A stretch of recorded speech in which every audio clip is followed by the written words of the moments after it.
Hey guys, TJ here from Gemini Fitness and Combat. Building off of last week's question, it was all based off of defense. So we talked about footwork.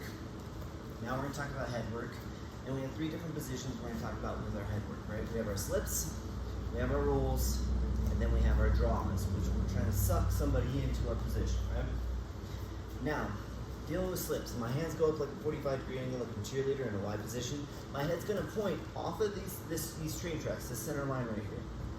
I'm trying to get my head to point off that direction. I'm trying to sway. I'm not trying to load. If I load, I'm heavy. I have to pick myself up. If I sway, I'm still light on either foot.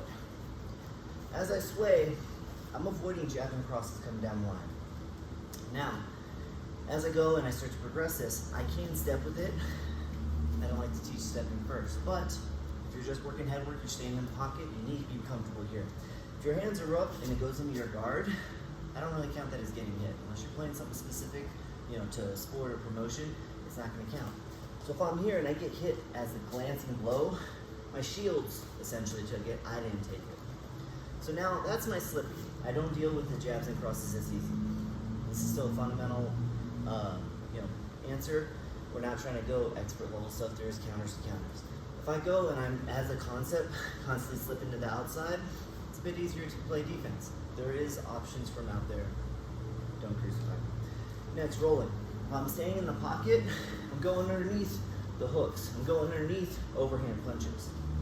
That's okay. Then we can step and roll from there. So step, pivot to whatever direction.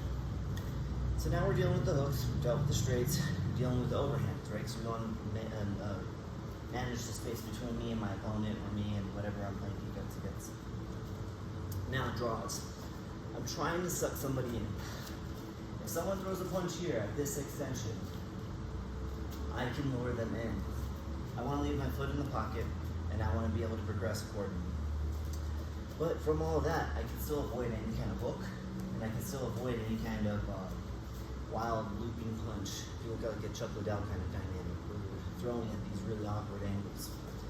But drawing in doesn't keep me out of the distance, so that way once I go and I return and I'm ready to counter punch or play my next offensive play, I'm not out of the game.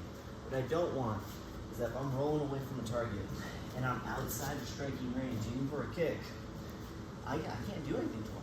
When I roll, I still want to be able to strike and throw whatever I want to at that point.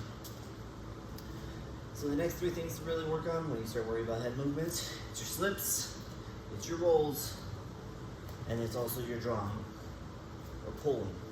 Another way we can call it as well. Next week we'll keep stacking off this answer and talk about handwork. Like, share, comment, subscribe, send this video to someone who can use it. And thank you for the question. If you have any further questions, leave them down below. And see you next week. Thank you for your time.